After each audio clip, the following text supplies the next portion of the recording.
Bhopal gas पीड़ितों को नहीं मिलेगा अतिरिक्त 7,800 करोड़ का मुआवजा। सुप्रीम कोर्ट ने केंद्र की याचिका की खारिज, कहा पहले ही दिया जा चुका है 6 गुना मुआवजा। जम्मू कश्मीर में कई जगह एनआईए की रेड, टेरर फंडिंग केस में पुलवामा से एक पत्रकार हिरासत में।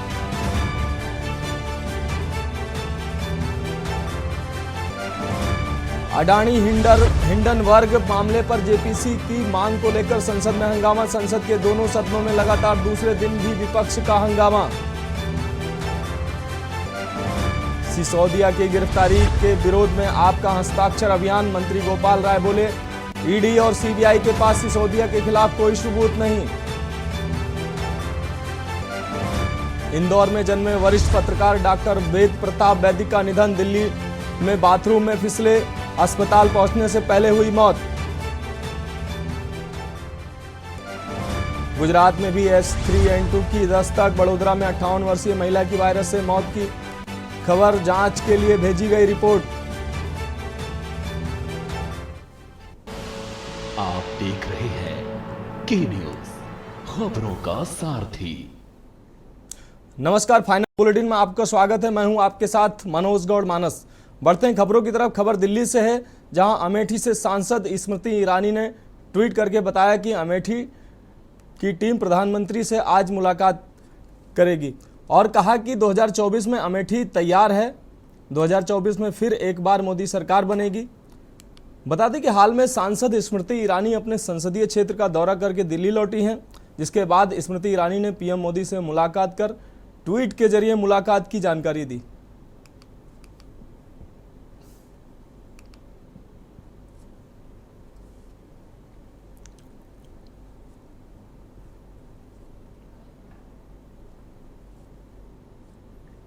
दिल्ली में बेखौफ बदमाशों का आतंक थमने का नाम नहीं ले रहा है। अमन विहार थाना पुलिस ने एक ऐसे ही सनसनीखेज वारदात का खुलासा करते हुए 5 लोगों को गिरफ्तार किया है, जिन्होंने रोहिणी सेक्टर 22 में ताबड़तोड़ फायरिंग कर एक शख्स को मौत के घाट उतार दिया था। वारदात से पहले इलाके में आसपास के लोगों में दहशत का एक माहौल बन गया था। दिल्ली पुलिस की गिरफ्त में खड़े ये वही आरोपी हैं जिन्होंने गोलीबारी की घटना को अंजाम देने में अपनी भूमिका निभाई थी। पुलिस ने इस मामले में महज 24 घंटे में कार्रवाई करते हुए 4 नाबालिग सहित 7 लोगों को धर दबोचा है। आरोपियों की पहचान विकास, लाला, निहाल, आकाश के रूप में हुई है, जबकि इस मामले में 4 नाबालिग शामिल हैं।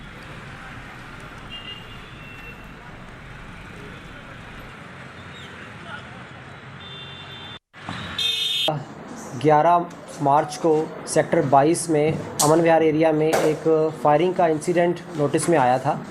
एक प्रॉपर्टी डीलर का ऑफिस था, वहाँ पे कुछ लड़के आए और उन्होंने फायरिंग की, और जिसमें कि एक शख्स जो योगेश था उसकी गोली लगने से डेथ हो गई थी। इस पूरे मामले को लेकर हमने ऑपरेशंस और लोकल पुलिस की टीम्स बनाई गई डेडिकेटेड, और पूरा इसका ट्रैक किया गया। जो जो सीसीटीवी फुटेज मिले और लोकल इंटेलिजेंस बेस्ड पे हमने विदिन 24 आवर्स इस केस को क्रैक कर लिया है।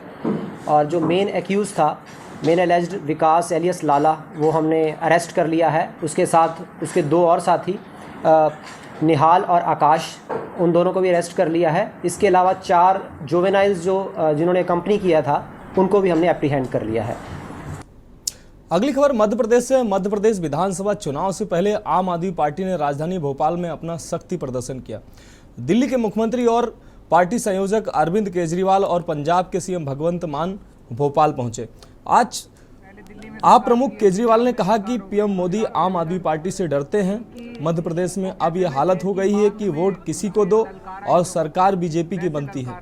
केजरीवाल ने कहा कि जनता सरकार बदलना चाहती है, कोई विकल्प नहीं था। हम मध्य प्रदेश की सभी सीटों पर चुनाव लड़ेंगे। मोदी जी आम आदमी पार्टी से डरते हैं।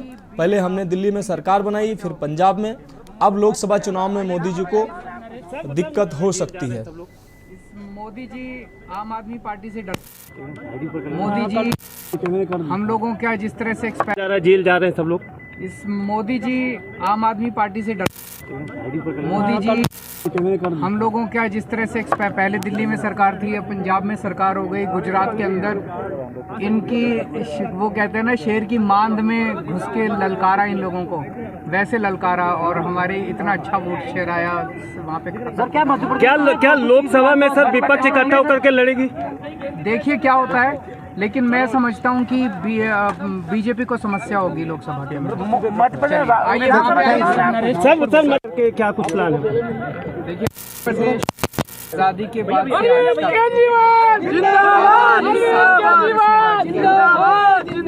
साल बीजेपी ने राज किया, बारी बारी से दोनों ने लूटा है और अब तो हालत ही हो गई है कि आप वोट किसी को दो, सरकार बीजेपी की बनती है। जनता इनको हटाना चाहती है, जनता इनको बदलना चाहती है, जनता के पास विकल्प नहीं है। खबर चंदेरी से है। सिविल अस्पताल चंदेरी में अव्यवस्थाओं का आलम पसरा है, जिसके चलते चंदेरी में मरीज परेशान हो रहे हैं। इलाज के अभाव में इधर उधर भटकते नजर आए। मरीज द्वारा मीडिया कर्मियों को बताया गया कि कुत्ते के काटने में सिविल अस्पताल चंदेरी आया तो वहां उपस्थित स्टाफ द्वारा मेरे साथ अभद्रता की गई और जब इंजेक्शन के बारे में पर्चा वाली दवाई रूम में पूछा तो बताया गया कि उपलब्ध नहीं है। वहीं दूसरी ओर जन्म प्रमाण पत्र के लिए 1 माह से भटक रही महिला सहित परिजनों द्वारा बताया गया कि मेरे से जन्म प्रमाण पत्र के नाम पर 200 से 300 रुपए की मांग की गई। मेरे सामने ही अन्य 2 व्यक्तियों द्वारा दस्तावेजों के साथ लिफाफे में पैसे दिए गए। पैसे न देने पर फार्म में कमी बता दी जाती है और हम गरीबों से पैसे ऐंठे जाते हैं। वहीं सिविल अस्पताल चंदेरी में भर्ती मरीजों को लेटने के लिए ना तो चादर है ना ही तकिया है। सभी जगह अव्यवस्थाएं फैली हैं। बात वही लगने थी, हमें डॉक्टर ने लिखी थी बात रही, तो हमें 2 बात जी इधर बेड शीट वगैरह नहीं बिछाई डॉक्टर ने? अभी तो हम यहीं पे आ गए, तकिया वगैरह चद्दर कुछ नहीं दिया? नहीं कुछ नहीं है। जब भी आप आते हो तो ऐसा ही लगता है, ऐसा ही होता है। और साफ सफाई भी कुछ नहीं रहती है ना? मैं सर जब भी हॉस्पिटल में आता हूँ, यहाँ पर 1 साल पहले आया था, तब भी मुझे कुत्ते ने काटा था। आज मेरे घर कुत्ते ने मुझे दांत लगा दिया। आज मैं फिर आया हूँ इस अस्पताल में, सिर्फ यही मुझे सुनने को मिलता है कि इस हॉस्पिटल में कुत्ते के काटे के जो इंजेक्शन लगते हैं वो नहीं है। उसके बाद मैं अभी वहाँ पर नर्स मैम से बात करने गया तो उनका बिहेवियर देखिएगा, इस वीडियो में बताऊँगा आपको बिहेवियर, आप देख सकते हैं वो किस तरीके से बात। वो कहती हैं कि तुम मरीज नहीं हो। अच्छा मरीज का मतलब क्या, जो सिर्फ वेंटिलेटर पे लेटा रहेगा वही मरीज रहेगा? वो कहती तुम मरीज नहीं, निकल जाए इधर से। बॉटल लगवाने आए थे। अच्छा तो बेड शीट वगैरह नहीं दी? नहीं दी, हमको भी लगी बॉटल, इनको भी लगी। अच्छा आपने बोला था बेड शीट वगैरह का? हमने नहीं बोला। तो क्या इधर व्यवस्था को लेके क्या कहना चाहते हैं आप? व्यवस्था को लेके साफ सफाई है नहीं सर, तो बॉटल ऐसी मतलब रख देते हैं, आधा घंटा यहाँ बैठना पड़ता है। अच्छा तब बुलाओ फिर आएंगे लगाएंगे। तो बेड शीट वगैरह कुछ नहीं बिछाते हैं? नहीं कुछ नहीं फायदा तक। ठीक, बहुत गलत है। शिकायत आई है सर कि अपने हॉस्पिटल से 200 रुपये एक दिगाई से लिए जा रहे हैं जिन प्रमाण इसके बाद हमें बताएं। सर सिविल अस्पताल चंदेरी में काफ़ी समय से डॉग बाइट के इंजेक्शन उपलब्ध नहीं है, मरीज परेशान हो रहे हैं। नहीं आज आ जाएंगे, अभी वहाँ अपने जिले में नहीं, आज बुलाए आ जाना। एक से रूम भी का ताला लगा हुआ है, अभी 2 दिन कल आ जाएगा। मरीजों से सिस्टर द्वारा अभद्रता की जा रही है, उसको लेकर आप क्या कहेंगे? नहीं कोई मरीज है जिसको अभद्रता नहीं की जा रही, गलत है अभद्रता। नहीं सर क्या है हमारे पास वर्जन है किसी का कुछ इस तरह से मतलब कि अभद्रता करती हैं कुछ सिस्टर। नहीं। अगली खबर छत्तीसगढ़ से। कोरबा जिले के पाली तानाखार विधानसभा के अंतिम छोर वनांचल ग्राम पंचायत साखो नाव का चप्पू चलाते नदी पार करके पहुंचे क्षेत्रीय विधायक मोहित राम केरकट्टा, जहां यादव समाज की सामाजिक बैठक में शामिल हुए। पाली तानाखार विधायक लगातार अपने क्षेत्र का सघन दौरा कर छत्तीसगढ़ सरकार की योजनाओं को लेकर ग्रामीणों के बीच पहुंच रहे हैं। विधानसभा पाली तानाखार व पोड़ी ब्लॉक के अंतिम छोर हसदेव अरण्य के बीच जंगल में वसे गांव हसदेव नदी के पार बसे ग्राम पंचायत साखो में स्वयं नाव का चप्पू चलाते नदी पार करके यादव समाज के सामाजिक बैठक में सम्मिलित हुए। विधायक केरकट्टा नाव के केवट के साथ चप्पू चलाते नजर आए। तो सबसे ख्याल रहिए, हमारी सरकार ये निश्चित रूप जोगी जनता कांग्रेस ने अपनी 21 सूत्रीय मांगों को लेकर कलेक्ट्रेट कार्यालय का घेराव किया। घेराव करने निकले जहां पुलिस ने बैरिकेडिंग लगाकर अमित जोगी सहित सैकड़ों कार्यकर्ताओं को कलेक्ट्रेट कार्यालय पहुंचने से पहले ही रोक दिया। वहीं पुलिस और कार्यकर्ताओं के बीच धक्का मुक्की भी हुई देखने को मिली। बता दें कि जोगी कांग्रेस की 21 सूत्रीय मांगों में प्रमुख मांगों को लेकर भूपेश सरकार पर आरोप लगाते हुए कहा कि कवर्धा में नवनिर्मित एथेनॉल प्लांट में सरकार पेट्रोल के बजाय शराब बनाने जा रही है। साथ ही स्थानीय युवाओं को प्लांट में रोजगार देने का दिखावा कर रही है, बल्कि सरकार उन लोगों को भर्ती किए जा रही है जो शराब फैक्ट्रियों में अनुभवी हों, जिससे जनता जोगी सरकार कबीर की नगरी में शराब फैक्ट्री को बिल्कुल भी बर्दाश्त नहीं करेगी। वहीं मांगों को लेकर जोगी कांग्रेस ने कलेक्ट्रेट को राज्यपाल के नाम से ज्ञापन सौंपा और जोगी कांग्रेस ने जल्द से जल्द सरकार पर एक्शन लेकर शराब बनाने के प्रोजेक्ट को रद्द करने की मांग की।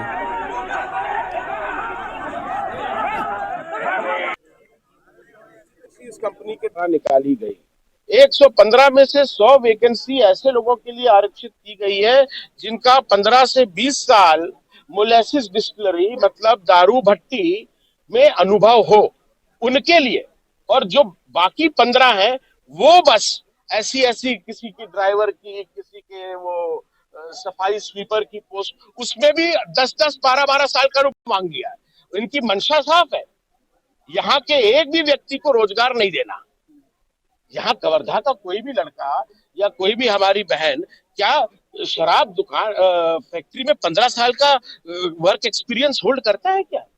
जोगी कांग्रेस के द्वारा 21 सूत्री मांग का ज्ञापन दिया गया है। मूलतः नाम जो है राज्यपाल महोदय के लिए है, तो मूलतः इसे राज्यपाल महोदय के पास प्रेषित कर दिया जाएगा। कोंडागांव जिला के विशेष न्यायाधीश एनडीपीएस एक्ट उत्तरा कुमार कश्यप न्यायालय में गांजा तस्करी के 4 आरोपियों पर दोष सिद्ध हो गया। दोष सिद्ध हो जाने से चारों आरोपियों को 10-10 वर्ष जेल और 1-1 लाख रुपए का अर्थदंड से दंडित किया गया। विशेष लोक अभियोजक प्रभा मिश्रा के अनुसार चारों ने फर्जी मरीज बनकर एम्बुलेंस से गांजा तस्करी किया था। एम्बुलेंस में गांजा तस्करी करते सिटी कोतवाली कोंडागांव पुलिस ने 2 दिसंबर 2019 की रात चारों आरोपियों को एम्बुलेंस के साथ पकड़ा था। कोतवाली कोंडागांव पुलिस ने गांजा तस्करी करने वाले हरियाणा के 40 वर्षीय अनिल सैनी, 43 वर्षीय सुनील सैनी, 42 वर्षीय राजेश सैनी और 37 वर्षीय उपेंद्र सिंह को एनडीपीएस एक्ट के तहत गिरफ्तार कर विशेष न्यायाधीश एनडीपीएस एक्ट न्यायालय में प्रकरण पेश किया था।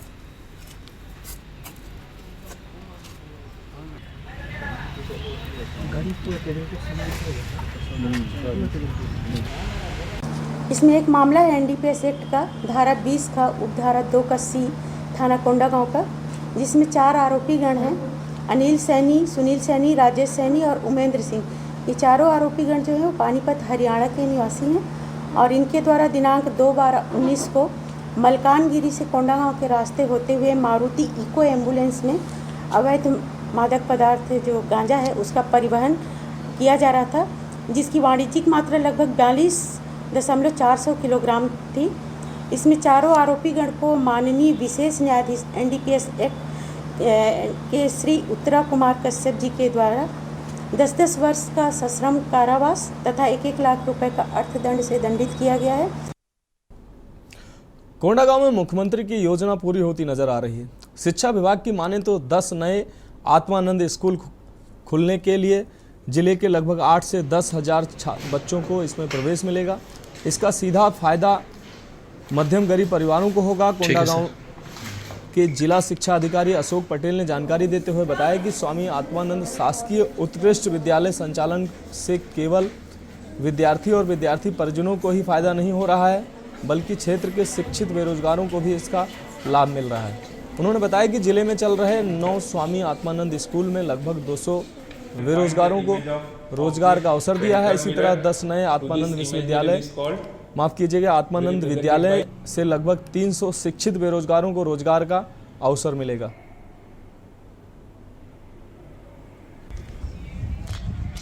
जी, अभी हमारे ज़िले में कुल 9 स्वामी आत्मानंद उत्कृष्ट अंग्रेजी माध्यम विद्यालय का संचालन हो रहा है, जिसमें 6,500 से ऊपर बच्चे अभी अध्ययनरत हैं। सर, आगामी समय में कितने स्कूल और प्रस्तावित है, कितने खुलेंगे, कितने सीट इसमें, कितने बच्चों को प्रवेश मिलेगा?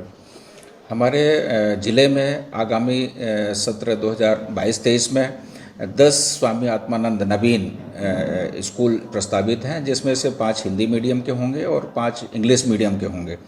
और उनमें जो बच्चे होंगे इंग्लिश मीडियम के बच्चे, हिंदी मीडियम में तो ऑलरेडी बच्चे हमारे यहाँ पढ़ ही रहे हैं, कुछ नए बच्चे भी आएंगे, तो सभी में मिला के लगभग 8 से 10 हज़ार बच्चे जो है ना इन प्रस्तावित नवीन स्वामी आत्मानंद उत्कृष्ट विद्यालयों में प्रवेश लेकर के अध्ययन करेंगे। कोरबा में एक रिटायर्ड बाल्को कर्मचारी के साथ 18 लाख रुपए की ठगी का मामला सामने आया है। बेटे की मौत के बाद उसके द्वारा किए गए पॉलिसी को क्लेम करने पर संबंधित कंपनी के कर्मचारी ने धीरे धीरे करके पीड़ित पिता से 18 लाख रुपए की ठगी कर ली। पीड़ित परिवार व न्याय के लिए भटक रहा है। बाल्को के भद्रापारा में रहने वाले रिटायर्ड बाल्को कर्मी के जवान बेटे की कार एक्सीडेंट में मौत हो गई थी। घर में पहले ही दुखों का पहाड़ टूटा था, जिसको ICICI लैम्बोर्ड नाम की इंश्योरेंस कंपनी के कर्मचारी ने और बढ़ा दी। दरअसल मृतक बेटे ने ICICI लैम्बोर्ड कंपनी में 60 लाख रुपए की पॉलिसी ली थी। परिवार ने किस्तें भरी, पर क्लेम के लिए इंश्योरेंस कंपनी के कर्मचारी ने उससे करीब 18 लाख रुपए ठग लिए। पुलिस ने भी मामले की शिकायत दर्ज कर ली है। अब परिवार इंसाफ के लिए भटक रहा है। चेक से हुआ है तो चेक में क्या? मेरे साथ करीब 18 लाख रुपए का फ्रॉड हुआ है। क्या हुआ था, कैसे हुआ? मेरा लड़का चंदनपुर उत्तर प्रदेश में शुगर मिल में मैनेजर था। उसका क्या है, कार एक्सीडेंट में ख़त्म हो गया।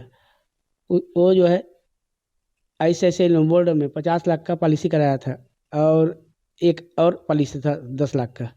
तो उसका जो क्लेम करने के लिए ना, मैं ICICI लैम्बोर्ड दिलीप तिवारी जी के पास जो ऑफिस है टोटा के किनारे में, वहाँ गया हूँ। वो बोले यहाँ हो जाएगा सर बोले, और वो क्लेम का प्रोसेस किया। उसमें बोला कि इसका हेल्थ इंश्योरेंस का इसमें 18% टैक्स लगेगा आपको, तो आप पहले जमा कीजिए 18% टैक्स। मैं बोला अभी उतना तो ये नहीं है, ठीक है आगे पीछे करके पहले इतना जमा कर दीजिए। ऐसे कर करके 4.5 लाख का चेक ऐसे करके मतलब 18% 9 लाख उसमें जमा करा लिया है वो। प्रदेश के मुख्यमंत्री भूपेश बघेल ने अपने कार्यकाल का अंतिम बजट 6 मार्च को पेश किया था, जिसमें बेरोजगारी भत्ता 2500 के हिसाब से 2 साल का एक साथ बेरोजगारी भत्ता देने की घोषणा किया। उसके बाद से रोजगार कार्यालय में बेरोजगारी भत्ता का लाभ लेने वाले बेरोजगार युवा युवतियां अपने अंक सूची को पंजीकृत कराने भारी संख्या में कार्यालय पहुंच रहे हैं। बता दें कि कबीरधाम जिले में पिछले माह 28,000 लोग पंजीकृत थे, जो बढ़कर 32,000 से अधिक हो गए। यानी कि हर दिन 400 से 500 लोग पंजीयन करा रहे हैं। वहीं बेरोजगार युवक युवती सुबह से पंजीयन कराने शहर के अलावा गांव से पहुंच रहे हैं, लेकिन पंजीयन विभाग कछुआ चाल से पंजीयन कर रहा है, जिसके चलते पंजीयन कराने आए युवक युवतियों को भारी परेशानियों का सामना करना पड़ रहा है।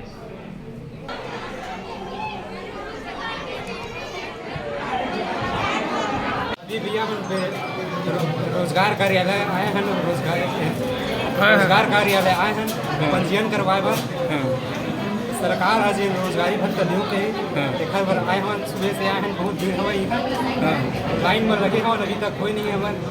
अब कितना टाइम हुई कितना टाइम पता नहीं है। तो क्या कल पहले पंजीयन नहीं कराया रहा होगा? और पिछले बार करवा रहे भैया, नवनीकरण बनाए हम, तो भीड़ है तो लाइन में लगे हैं।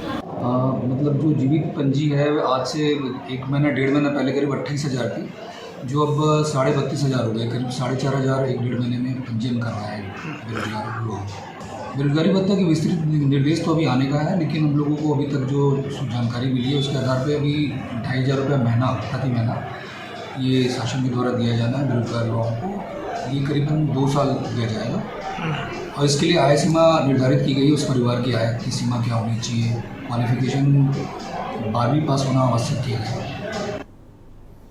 कबीरधाम जिले में 400 से अधिक स्कूलों की हालत जर्जर हो चुकी थी, जिससे स्कूली बच्चे जान जोखिम में डालकर पढ़ाई करने पर मजबूर थे, जिसको लेकर के न्यूज़ इंडिया ने प्रमुखता से खबर दिखाई, जिसके चलते शासन प्रशासन ने गंभीरतापूर्वक संज्ञान में लेते हुए स्कूल की सुधार योग्य मरम्मत पोताई के लिए 12 करोड़ की स्वीकृति दिलाई। वहीं जिले के कलेक्टर जन्मेजय मोहबे ने बताया कि स्वामी आत्मानंद का अंग्रेजी माध्यम उत्कृष्ट विद्यालय के तर्ज पर अब सभी स्कूल भवनों को बेहतर और अच्छा बनाने की दिशा में काम शुरू हो गया है।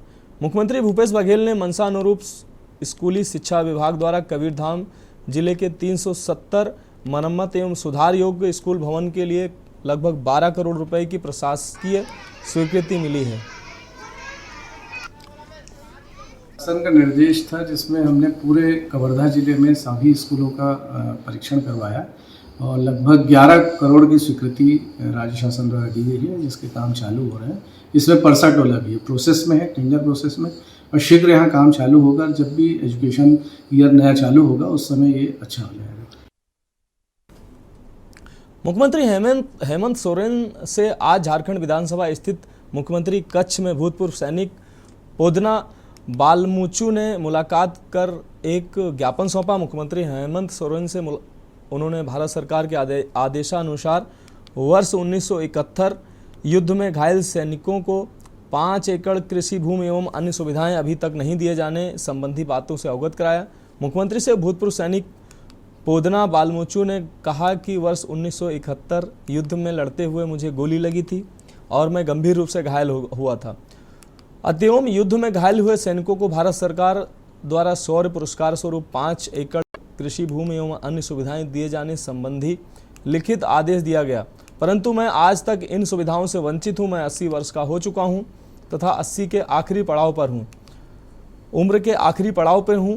मुख्यमंत्री हेमंत सोरेन ने भूतपूर्व सैनिक श्री पोदना बालमुचू की बातों को आत्मीयता से सुना तथा मामले को गंभीरता से लेते हुए शीघ्र ही उनकी मांगों पर राज्य सरकार द्वारा यथोचित कार्रवाई करने का आश्वासन दिया। मौके पर मंत्री मिथिलेश ठाकुर, मंत्री बादल सहित अन्य लोग उपस्थित रहे।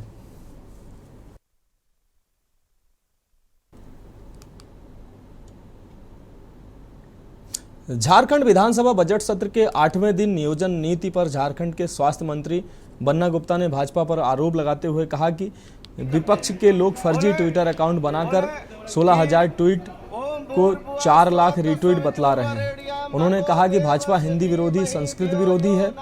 बन्ना गुप्ता ने कहा कि हमारी सरकार नौजवानों को रोजगार देने के लिए तत्पर है। हम झारखंड के युवाओं को अनुबंध पर नौकरी नहीं देना चाहते। उन्होंने कहा कि भाजपा ने अपनी सरकार में 2 करोड़ युवाओं को नौकरी देने का वादा किया था, क्या वह वादा पूरा किया? उन्होंने कहा कि नियोजन नीति लागू होने से झारखंड के युवाओं को रोजगार मिलेगा। उनका कहना है कि हम 40% जो ओपन फॉर ऑल किया गया है हम उसके ये लोग जो ट्विटर में फर्जी अकाउंट बनाकर फर्जी तरीके से ये लोग जो है यदि इतने सच्चे और अच्छे और ईमानदार लोग हैं तो फिर फर्जी ट्विटर बनाने का क्या जरूरत है? और 16,000 लोगों ने ट्वीट किया, उसको 4.5 लाख दिखाने का क्या जरूरत है? और पैसा दे दे के नई नई कंपनियों को ला कर ट्वीट में घुसाने का क्या जरूरत है? और ये लोग बताएं भाजपा के लोग, यदि ये हिंदी के विरोधी हैं तो खुल के बोले कि हम हिंदी के विरोधी हैं, हिंदी हम नहीं चाहते हैं। ये बोले कि हम संस्कृत के विरोधी हैं, और ये बताएं कि हिंदू धर्म में संस्कृत का स्थान क्या है। एक भी ग्रंथ हमारा, एक भी धार्मिक जो है किताब में एक भी हमारा श्लोक बिना संस्कृत के नहीं होता। तो बीजेपी के लोग में हिम्मत है, वो बोलेगा, वो बोले। फाइनल बुलेटिन में अभी के लिए इतना ही। मुझे दीजिए इजाजत। नमस्कार।